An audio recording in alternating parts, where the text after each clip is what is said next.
स्वागत है आप सभी का जीटी न्यूज झारखंड के इस बुलेटिन में। मैं इंदु कुमारी रूबरू कराती हूँ आपको आज के खास खबरों से। ईचागढ़ विधानसभा के चांडिल डैम का विस्थापित ने बिचौलिया यदुपति गोप पर मुआवजा राशि का गबन करने का आरोप लगाते हुए गुरुवार को ईचागढ़ थाना में लिखित शिकायत दिया। इस दौरान ईचागढ़ के मैसरा निवासी पीड़ित साधु माझी ने बताया कि 11/7/2014 में विभाग द्वारा 6,57,000 की राशि उनके निजी खाते में स्थानांतरित की गई थी। स्थानांतरण के बाद डरा धमकाकर मिलन चौक बैंक ऑफ इंडिया के तत्कालीन शाखा प्रबंधक से 60 गांठ कर 4,07,000 रुपए नगद निकासी कर पुनः यदुपति गोप के खाते में जमा कराया गया था। वहीं यदुपति गोप निरंजन गोप की राशि निकासी के मामले सरायकेला जेल जा चुका है। इस मामले को साधु माझी द्वारा झारखंड मानवाधिकार संघ के प्रदेश अध्यक्ष दिनेश कुमार कीनू से संपर्क कर ईचागढ़ थाना में मामला दर्ज कराया गया। थाना प्रभारी विनोद कुमार सिंह ने बताया कि मामले की जांच कर आगे कार्रवाई की जाएगी। ईचागढ़ से अरुण कुमार माझी की रिपोर्ट। संरेखा के विस्थापित हैं, इनको 2014 में जो है पुनर्वास नीति के तहत जो है 6,57,000 रुपया इनको मिला और उसमें से 7/11/2014 को यदुपति जो उस समय उप मुखिया था, इनके अकाउंट से 4,07,000 रुपये निकासी करके गबन कर लिया। और ये केस करने के लिए पैसा मांगने का हिसाब किताब करने गए तो इनको धमका कर रखा था। अभी वो जेल गया है तो इनको साहस हुआ और मेरे साथ आके यहाँ ईचागढ़ थाना में एक प्राथमिकी दर्ज करवाए। इस तरह के और हैं, गुरुचरण है, उसके बाद करमू माझी है और धनु है। ये लोग के साथ भी 4 लाख, किसी का 2.5 लाख, किसी का 3 लाख, ऐसे करके कम से कम 10-12 लोग हैं जिसका पैसा यदुपति जो है अपने अकाउंट में जो है बैंक के सांठगांठ के द्वारा किया है। किस बैंक से किया गया? ये बैंक मिलन चौक में है, बैंक ऑफ इंडिया। उस समय जो 2014 में ये सारा खेल जो है किया है और उसका अकाउंट में जो है बहुत सारे लोगों को पैसा और भी गया है और कई दलाल हैं जो पैसा गबन किए हैं। हम चाहेंगे कि उसके ऊपर भी कानूनी कार्रवाई जिला प्रशासन करे। चला गया था मतलब 8/10/2014 को और पैसा मतलब पैसा उसी टाइम निकाला गया था, मतलब 4,07,000 निकाला गया था। उसी टाइम ट्रांसफर किया गया था। कितना राशि आया था तुम्हारे अकाउंट में? 6,57,000। अच्छा, उसमें से 4 लाख कौन निकाला था? यदुपति निकाला था, मतलब ट्रांसफर किया था। अच्छा, ठीक। सरायकेला खरसावां जिला के कुंगरू प्रखंड क्षेत्र ईचाडी पंचायत के एतिलडीह के ग्रामीणों ने सरकारी महकमा और स्थानीय जनप्रतिनिधियों को ठेंगा दिखाते हुए एतिलडीह से डेरे तक करीब 1 किलोमीटर जर्जर सड़क को श्रमदान कर स्वयं बनाने का बीड़ा उठाया है। जहां एतिलडीह से डेरे के बीच जर्जर सड़क में लोगों का चलना भी मुश्किल हो गया था। वहीं उक्त सड़क के मरम्मत के लिए ग्रामीणों, जिला प्रशासन सहित स्थानीय जनप्रतिनिधियों से लगातार गुहार लगाई, लेकिन किसी ने नहीं सुनी। अनंतः एतिलडीह के ग्रामीणों ने बैठक कर स्वयं ग्रामीणों ने इसका नेतृत्व कर उक्त सड़क को मरम्मत करने का बीड़ा उठाया और ग्रामीणों ने श्रमदान कर सड़क को चलने लायक बनाया। ग्रामीणों ने कहा कि सड़क के निर्माण के लिए ग्रामीण कई बार संबंधित विभाग से लेकर स्थानीय जनप्रतिनिधि को भी अवगत करा चुके थे, परंतु कोई ठोस पहल नहीं किया गया। सड़क की स्थिति देखते हुए राहगीर के आवागमन की सुविधा करने के लिए दर्जनों ग्रामीणों ने स्वयं श्रमदान कर चंदा कर ट्रैक्टर से सड़क की मरम्मत शुरू कर दी। ग्रामीणों ने सड़क में मिट्टी मोड़ब डाल कर मरम्मत किया। कुकरू से सुधीर कुमार की रिपोर्ट। उनका पूरा सपोर्ट मिला और हम लोग भी ऐसे बहुत दिन से ये कर रहे थे और बहुत कुछ लिखा पढ़ी कर रहे हैं, कागज़ पत्र लिखे थे, दिए थे, लेकिन कुछ कार्रवाई नहीं हुआ। ऐसे दोस्त लोग आना जाना कर रहा, मेहमान सब आना जाना कर रहा, तो वो लोग बोल रहा है कि रोड काहे नहीं बनवा रहा, तो लोग अपने से बनवा, मेहनत करो।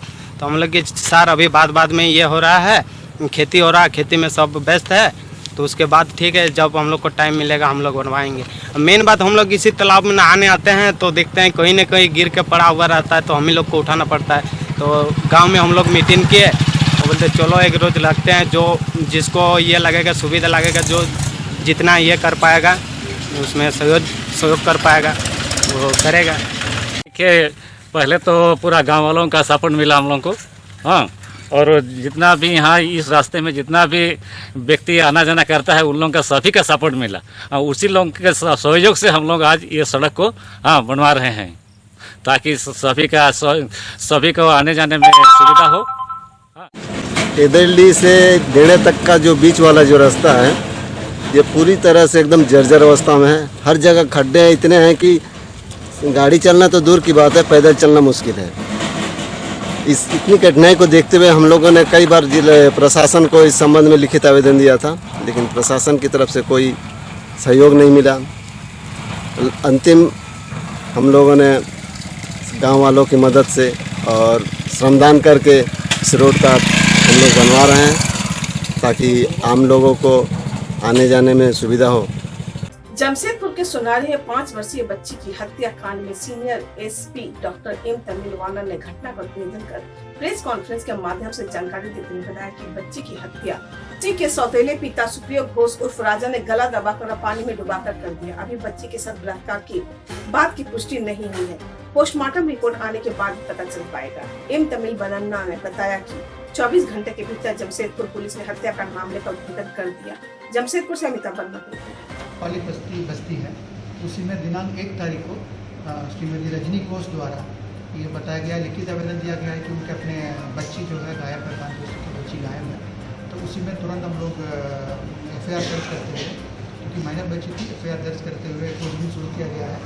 सिटी एसपी के नेतृत्व में हम लोग एक टीम गठित करके, स्पेशल टीम गठित करके बगल में आदित्यपुर और कदमा सभी थाना में हम लोग जो है छापामारी किया गया है। लेकिन अनफॉर्चुनेटली 2 तारीख को सुबह 6 साढ़े 6 बजे हम लोग को सूचना मिला था, सोनारी नदी के किनारे में किसी बच्ची का जो है बिना वस्त्र का उनका डेड बॉडी पड़ी है। तो हम लोग डेड बॉडी रिकवरी किए, प्लस उसके बाद परिवार से उसको आइडेंटिफाई भी कराएं, पता चला कि उन्हीं का बच्ची है। और इसमें तुरंत हम लोग एक स्पेशल टीम गठित करके हत्यारा को गिरफ्तार करना एवं केस का अनुसंधान करने के लिए डिटेक्शन और गिरफ्तार के लिए हम लोग एक टीम बनाए थे।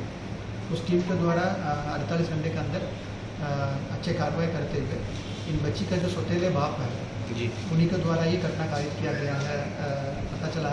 और कल हम लोग शाम में उनको गिरफ्तार किए और केस को हम लोग जो है पॉक्सो एक्ट एवं मर्डर में हम लोग टर्न आउट करके अभी नए सिरे से इसमें अनुसंधान कर रहे हैं।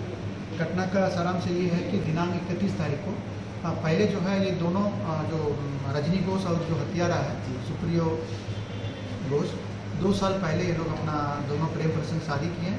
और ये जो रजनी घोष का है दूसरा शादी है और उनका ये पहला शादी है, वो MGM के रहने वाले हैं। और इन दोनों के बीच में काफ़ी लड़ाई झगड़ा होता था और इनका कोई गलत रिश्ता है इसलिए भी वो नाखुश था। और दूसरा है कि उनका अपना बच्चे का भी ज़रूरत था, तो इनके द्वारा बताया गया कि ऑलरेडी एक बच्चा हमारे पास है, तो ये बड़ा होने दीजिएगा, बाद में हम लोग बच्चा के लिए प्लान करेंगे। मेनली ये 2 कारण, झगड़ा के कारण उसको कुंदस था, तो उनको बदला लेने के, पत्नी के ऊपर बदला लेने के लिए बच्चे को उस दिन 31 तारीख को इन्होंने अपने स्कूटी में बैठा करके राउंड लिया। और स्कूटी भी अभी पता चल रहा है कि उनके में इन्होंने 31 तारीख को सुबह चोरी किया, तो जो लोग काम दर्ज किया। और शाम में इनको घुमाया, घुमाने के बाद इनको 5 रुपये पैसा देके टॉफ़ी खरीदने के लिए बोला था, बोल के अपना रोड के किनारे पे बुलाया। फिर ले जाके करीब 6 साढ़े 6 बजे थोड़ा सा अंधेरा का समय में नदी के किनारे में इनको गला दबा के उनको हत्या कर दी गई है। फिर उसके बाद इनको लगा कि हत्या पूरी तरह से हुआ नहीं है, तो फिर पानी में भी इनको डुबाया, तो ताकि बच्ची ने कुछ पानी वगैरह पी ली होगी। प्लस उसके बाद उनको ले जाके ऊपर किसी जाड़ी के नीचे पूरा पोवाल डाल के पूरा ढका दिया है। और कपड़ा जो है निशान नहीं देने के लिए कपड़ा को हटा के नदी में फेंक दिया गया है जी। और इन्होंने तुरंत आ गया, फिर रात में अपना दोस्त के साथ इन्होंने दारू पिया। और जब जैसे परिवार को पता चला कि बच्ची मिसिंग है, परिवार और इनको बुलाया, तो दोनों परिवार और थाना ये लोग सब मिल के उनको खोजबीन करने लगे। पूरा अगला दिन भी ये साथ में रहा, कुछ किसी को भनक नहीं लगा। फिर बाद में हम लोगों को जो है अनुसंधान में और टेक्निकल इंफॉर्मेशन में, इनपुट में, और इनके जो है करीब हम लोग 40 लोगों से पूछताछ किए हैं, परिवार, पड़ोसी। आखिरी समय बच्चा इनके साथ ही देखा गया था। ये सभी से हम लोग कोलैबोरेट करते हुए, अनुसंधान करते हुए, पूछताछ करते हुए कल शाम में ये क्लियर हुआ कि ये अकेले बच्चे के इस कारण से उनको जो है हत्या कर दी गई है। और कल शाम में इनको हम लोग गिरफ्तार किए हैं और आज हम लोग इनको फॉरवर्ड कर रहे हैं कोविड टेस्ट करते हुए। और जहाँ तक सेक्सुअल असाल्ट के बारे में है, तो ये खुद अपना एक्सेप्ट नहीं कर रहे हैं, हमने कुछ नहीं किए हैं। लेकिन पोस्टमार्टम रिपोर्ट अवेटेड है, यदि पोस्टमार्टम रिपोर्ट में इस चीज़ पाई जाती है तो वो सुसंगत धारा में हम लोग और इसको प्रोसिक्यूशन करेंगे। और जो बॉडी में हम लोग को सिगरेट बर्निंग का जो सिम्टम्स है वो सिगरेट का नहीं है। वो जो है काफ़ी धूप, कड़ी धूप और बारिश के चलते बॉडी में जो है स्काल्ड का निशान उसमें शायद हो सकता है, वो पोस्टमार्टम रिपोर्ट में क्लियर हो जाएगा। और जहाँ तक बच्ची का कलाई नहीं मिल रही थी, वो इनके द्वारा बताया गया कि हम कलाई को काटे नहीं है, लेकिन हो सकता है सियार या कोई कुत्ता वगैरह का 2 दिन जो डेड बॉडी वहीं पर पड़ी है उस संबंध में कुछ लिया हो, इसमें एक चांसेस है। अगला तक कार्रवाई हम लोग इसमें कर रहे हैं। हाँ, इसमें जो है काफ़ी निर्मम हत्या है, क्योंकि मासूम बच्ची को अपने पिता द्वारा नशे के हालत में ऐसे करना काफ़ी मतलब क्रूर रूप में आता है। इस चीज़ को हम लोग अभी अनुसंधान में सीनियर वरीय पदाधिकारी थाना प्रभारी का अनुसंधान में बनाया गया है इंस्पेक्टर लेवल के। तो इसमें हम लोग सभी प्रोफेशनल तरीके से जो भी एविडेंस हमारे पास है, तो ये सभी जैसे चोरी का घटना, स्कूटी बरामद करना, प्लस इनका मोबाइल बरामद करना, प्लस हम लोग कोशिश भी कर रहे हैं कि यदि कपड़ा भी हम लोग को कहीं से रिकवरी हो जाता है तो हम लोगों के लिए प्रोसिक्यूशन में अच्छी पहल रहेगी। उसमें करके ये हम लोग स्पीडी ट्रायल में ले जाएंगे और रिकॉर्ड समय में हम लोग इसको कोशिश करेंगे कि जल्दी इसमें प्रोसिक्यूशन खत्म करते हुए इनको उच्च मतलब हाईएस्ट सजा इसको दिलाने के लिए हम लोग कोशिश करेंगे। वहीं जमशेदपुर हिंदू राष्ट्र सेना महिला मोर्चा द्वारा सोनारी में घटित अमानवीय घटना के संबंध में पूर्वी सिंहभूम उपायुक्त सूरज कुमार को ज्ञापन दिया गया और अपराधी को कठोर से कठोर दंड देने की मांग की गई। मौके पर हिंदू राष्ट्र से महिला मोर्चा की जिला अध्यक्ष अनुशीला महती व अन्य कार्यकर्ता उपस्थित थे। एक्चुअली हम लोग यहाँ पे आए हैं आज सोनारी में 5 वर्षीय बच्चे के साथ बलात्कार और उसके लिए उनकी मृत्यु कर दी गई है और इसके लिए हम लोग बात करना चाहते हैं। हमारे हिंदू राष्ट्रीय सेना हिंदू समाज और हिंदू महिला और उन बच्चियों के लिए हमेशा उनकी रक्षा और उसके आत्मसम्मान के लिए हमेशा तत्पर है और हमारी हिंदू राष्ट्रीय सेना ने ये सोच रखी है कि हमारे महिलाओं और बच्चों को उनकी रक्षा के लिए साथ में अस्त्र दिया जाएगा कि वो अपनी रक्षा खुद कर पाए और इसी के लिए और हम ये कहना चाहते हैं कि हमारे जितने मतलब समाज में महिलाएं हैं वो सक्रिय रहे और इसको समझे कि उनके साथ गलत हो रही है। ऐसे अपराधी लोग को कभी भी हमारे समाज में रहने का कोई हक नहीं बनता है और इतनी गलत काम कर रहे हैं, गलत काम कर रहे वो छुपे हैं और हमारे सरकार से और हमारे अधिकारी लोगों से ये कहना है कि कृपा करके उनको जेल में डाला जाए और उनके साथ कठोर से कठोर उनकी सजा दी जाए। आज आप लोग इसी विषय पे मिलने आए हैं? हाँ, इसी की वजह से हम लोग डीसीएल से मिलने के लिए आए हैं, उनसे बात करने के लिए आए हैं कि एटलीस्ट वो चीज़ को समझे और इसके लिए दिन के दिन अपराधी तो बढ़ते जा रहे हैं। जब तक उनके एक कड़ी सज़ा नहीं मिलती है तो अपराधी बढ़ते जाएंगे और ये अपराधी को रोकने के लिए हम लोग निवेदन करते हैं कि हमारी हिंदू राष्ट्रीय सेना से हम लोग मतलब निवेदन करते हैं जितने जिला अध्यक्ष है या हमारे जो हेमंत सोरेन जी है उनसे बोलना चाहते हैं कि कृपा करके जैसे लड़की लोग को पढ़ाने लिखाने के लिए उनको आगे बढ़ाने के लिए आप इतने जोर डालते हैं, लड़की पढ़ाओ लड़की बढ़ाओ लड़की बचाओ, उसके साथ लड़की लोग के साथ जो एक गलत हो रही है उसके बारे में आप कुछ सोचें। और इसके बारे में कई लड़की लोग हैं जो रात में आती है और कई है हॉस्पिटल में नर्स की काम करती है, वो लोग भी कई रात में आना जाना करती है, इनके बारे में उनको सोचें। और हम लोग आज जिससे यही बात करने के लिए आए हुए हैं कि इनके बारे में कुछ सोच के आगे इसकी कुछ एक रोकथाम करनी बहुत ज़रूरी है। लड़की लोग की सुरक्षा ही हम लोग का ये है, अपना हमारी यही है। मैं खुद हिंदू राष्ट्रीय सेना महिला अध्यक्ष अनुशीला महती, मैं ये आपको हाथ जोड़ के निवेदन करना चाहती हूँ कि कृपा करके आप कोई भी महिला को कोई भी दिक्कत होता है तो प्लीज़ हम लोग को आगे बोलें और बताएं कि कोई भी दिक्कत है हम लोग आपकी मदद के लिए तत्पर है और प्लीज़ हम लोग को बताएं क्या दिक्कत है, आपको कुछ भी है। ठीक है, धन्यवाद। चांडिल थाना क्षेत्र के कांदरबेड़ में गुरुवार की देर रात जंगली हाथियों ने जमकर उत्पात मचाया। जंगली हाथी ने तांडव मचाते हुए लगभग सैकड़ों बीघा खेत में धान की खड़ी फसल को रौंद कर बर्बाद कर दिया है। कांदरबेड़ा निवासी धनंजय महतो ने बताया कि जंगली हाथी की संख्या 25 है जो गमरिया क्षेत्र की ओर से स्वर्ण रेखा नदी पार कर क्षेत्र में पहुँचे हैं। देर रात को हाथियों की चिहार से पूरे गाँव के लोग सहम गए थे। वहीं पर दिलीप महतो के खेत में भी हाथियों ने धान की फसल को बर्बाद कर दिया है, लेकिन अब तक क्षतिपूर्ति का मुआवजा नहीं मिला है। हाथियों द्वारा नुकसान की सूचना पर वन विभाग की टीम आते हैं, नुकसान का जायजा लेकर क्षतिपूर्ति फॉर्म देकर चले जाते हैं, लेकिन मुआवजा नहीं मिलता है। वहीं वन विभाग अपना कर्म पूरा करके चले जाते हैं। ग्रामीणों ने बताया कि जंगली हाथी के ही पास जंगल में डेरा जमाए हुए हैं। चांडिल से कांग्रेस मंत्री की रिपोर्ट। हम वासियों के लिए पटाखा वटाखा व्यवस्था किया जा रहा है और मोबाइल की व्यवस्था किया जा रहा है और अभी वही टीम को ला के रात को भगाया जा रहा है। शाम से ही टीम लगाया हुआ है, 10 से 15 आदमी तक रहता है। हाथी उठता है उस टाइम मतलब किया जाता है। नहीं वैसा बात नहीं है कि नहीं आते हैं जब पता चलता है तुरंत आ जाते हैं। जब भी पता चलता है आते हैं, शाम को भी आते हैं, रात को भी आते हैं और पटाखा व्यवस्था करा देते हैं। फिलहाल अभी 15 से 20 हाथी है। अभी स्वर्णख नदी से उस पार करने की कोशिश कर रहे हैं फॉरेस्ट गार्ड रामगढ़ चांडिल। हाथी टीम का अध्यक्ष है। मेरा समिति में 15 आदमी रहता है, 15 आदमी का सदस्य है। और है तो अभी कहाँ है? अभी वो तो फील्ड में है। फील्ड में 15 आदमी तो नहीं है। आज 12 आदमी है। रॉड है, मोबिल है, पटाखा है, टॉर्च है। बुलाएगा तभी ना हम लोग आएंगे। मेरा नाम गैराम महतो है। गिराम है पानला डैम। हाथी दस्ता का अध्यक्ष है और हम लोग का टीम आज 11 साल से चल रहा है। बस ले जाना है, सीनी तरफ रूट लेना है, सरायकला होते हुए। ये जो हाथी आया किधर से आया हुआ है? ये सरायकला होते ही है, उड़ीसा का हाथी है। 25 से 30 हाथी है, छोटा बड़ा मिला के, और मैक्सिमम 6 बीघा ज़मीन को पूरा एकदम हाथी ने पूरा खा के ख़त्म कर दिया। थोड़ा सा भी नहीं बचा हुआ है। कोई संभव नहीं है जो खाया है वो दोबारा होगा बोल के। नहीं, कोई नहीं है। फॉरेस्ट विभाग की तरफ से कोई नहीं है। और मदद के लिए हम लोग पटाखा के लिए बोले थे, पहले भी इन्फॉर्म किए हुए थे जब आया हुआ था, तो अभी तक हम लोग का हाथ में पटाखा नहीं दिया है फॉरेस्ट का तरफ से।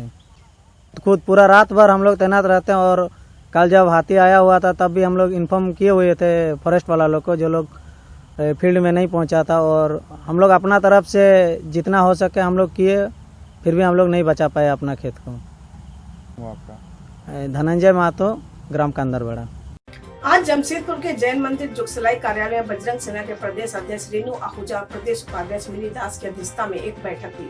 बैठक में कई महत्वपूर्ण निर्णय लिए गए। मौके पर मुख्य रूप से प्रदेश उपाध्यक्ष हेमलता पात्रो, प्रदेश महामंत्री अमरजीत कौर, प्रदेश महामंत्री राजेश आहूजा, जिला अध्यक्ष मीरा कुमारी, जिला उपाध्यक्ष अपर्णा दत्ता, शुभम सिंह, ममता कुमारी आदि उपस्थित थे। जमशेदपुर से अफरोज मलिक की रिपोर्ट। भारतीय जनता पार्टी में जिला कमेटी का विस्तार किया गया, जिसमें राजनगर पश्चिम से नारायण महतो को प्रखंड अध्यक्ष का दायित्व मिला है। इसके बाद आज राजनगर बाजार में अपने कार्यकर्ताओं से पहली मुलाकात की। वहीं कार्यकर्ता को लड्डू खिलाकर मुंह मीठा किया गया। सरायकेला राजनगर से दीपक महतो की रिपोर्ट। राजनगर प्रखंड के सभी जनता को आभार प्रकट करता हूँ जो मुझे इस पोस्ट के लिए मैंने लाइक समझे।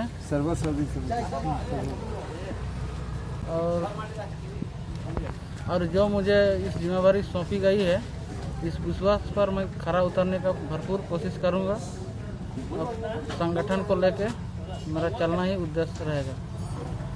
और इस कोविड-19 महामारी मेरे तरफ से अनुरोध है कि सोशल डिस्टेंस का पालन करते हुए ही करते रहेंगे। सरायकेला खरसावां जिला भाजपा कमेटी विस्तार के साथ जिले में पार्टी के अंदर मचा अंदरूनी घमासान अब खुलकर बाहर निकलने लगा है। वरिष्ठ और सक्रिय कार्यकर्ता पदाधिकारियों को शामिल नहीं किए जाने से नाराज जिले भर में सक्रिय कार्यकर्ता नए कमेटी के विरोध में उठ खड़े हुए। अध्यक्ष और नई कमेटी में उपाध्यक्ष मनोनी शकुंतला महाली के इस्तीफे की पेशकश के बाद जिले में भाजपा कार्यकर्ता नई कमेटी के खिलाफ गोलबंद हो रहे हैं। इसी कड़ी में शुक्रवार को कमरिया प्रखंड पुलिस विभाग के वरीय भाजपा कार्यकर्ताओं ने भी उज्जवल गांव में नए कमेटी का विरोध किया। सक्रिय भाजपा कार्यकर्ताओं ने कहा कि लगातार संगठन के लिए समर्पित रहने वाले कार्यकर्ताओं की नई कमेटी में अनदेखी किए जाने से संगठन को नुकसान उठाना पड़ेगा। नवनिर्वाचित प्रखंड अध्यक्ष नारायण महतो ने राजनगर में सबसे पहले पूर्व प्रखंड अध्यक्ष मेघराय माडी से मुलाकात की। पूर्व प्रखंड अध्यक्ष मेघराय माडी ने नवनिर्वाचित प्रखंड अध्यक्ष नारायण महतो का सम्मान किया। राजनगर सरायकेला से दीपक महतो की रिपोर्ट। हमारे पूर्वी के जो प्रखंड अध्यक्ष विस्तार किया गया है उसमें हम लोग ये जो विस्तार हुआ है ये हमारे 4 पंचायत के लिए बड़ी ही दुख की बात है। और हम लोग जो हमारे पुराने कार्यकर्ता है, समर्पित जिसको बोलते हैं समर्पित कार्यकर्ता है भाजपा के, वो लोग को सम्मान नहीं मिला है। और सम्मान के कारण हम लोग इस ये को विरोध कर रहे हैं। इसके बाद अगर 15 दिन 10 दिन के अंदर हम लोग का अगर नहीं ये हुआ है तो इसके लिए जोरदार हम लोग विरोध करेंगे। अभी प्रखंड अध्यक्ष किनको मनोनीत किया गया है? अमित सिंह दाव को। तो आप लोग क्या चाह रहे हैं? हम लोग चाह रहे हैं कि पुनः इसका संज्ञान लिया जाए, विचार किया जाए। क्या नाम हुआ आपका? सपन महतो।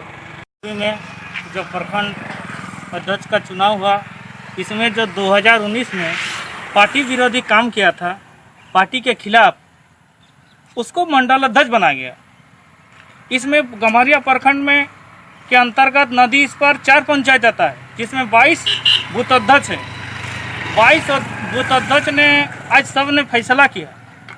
इसमें जो रायशुमारी हुआ था, उस रायशुमारी में हम लोग 3 नाम को मनोनीत प्रदेश से एक चिट्ठी आया था, जो 3 नाम को हम लोग को प्रदेश भेजना था।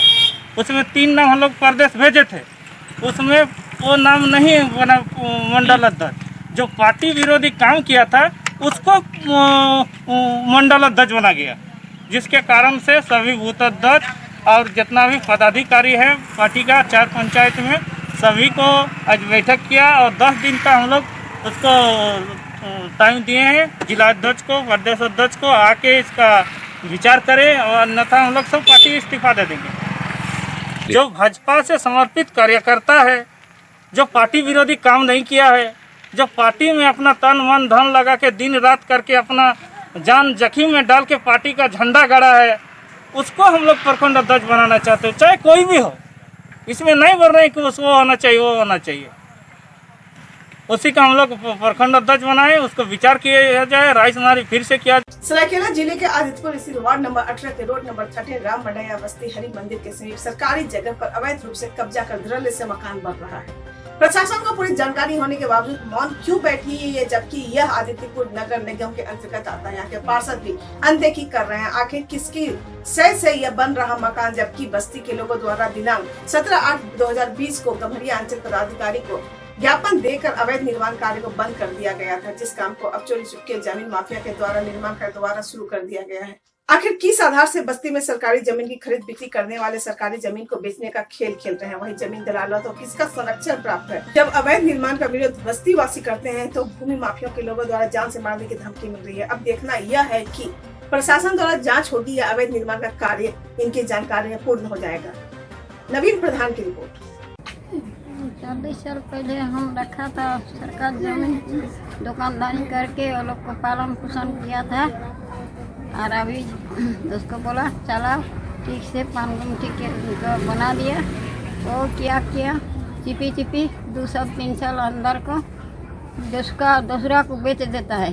वो लोग मायने जाते हैं, वो लोग बोलता है नहीं घर बनाने से नहीं देगा, मर्डर हो जाएगा, तभी भी घर बनाएगा। इसके लिए किसी के पास कंप्लेंट किए कि नहीं? पुलिस के पास या सीओ के पास? हाँ, सब कोई सबके पास गए। वो लोग को बोलता है हमको बहुत खिलाया, छोड़ेगा नहीं। ऑफिसर लोगों को हमको ऐसे खिलाया। क्या नाम है? मेरा माँ लता महंती।